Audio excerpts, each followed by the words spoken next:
ایک ہی بیٹا آپ کا ماسٹر بھی حافظ بھی کیسے بنے کا طریقہ نہیں بتا. 5 سال آپ اسکول میں پڑھائیے, 5 سال کے بعد 3 سال کے لیے اس کو اسکول سے نکال کر مدرسے بنا دیں. 3 سال میں جیسے وہ حافظ بنے گا اس کا دماغ ایسے تیز ہوگا جیسے پتھر پر چڑھتا. وہ 3 سال کا جو قید ہوا ہے ٹیوشن کرائیے سب بچے کو پیچھے چھوڑ دے گا.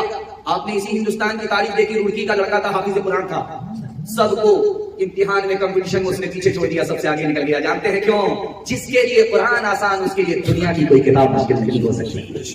فضل خدا سے صاحب ذیشان ہو گیا جو خوش نصیب حافظ قرآن ہو گیا. اس کو جلا سکے گی نہ دوزخ کی آگ بھی, محفوظ جس کے سینے میں قرآن ہو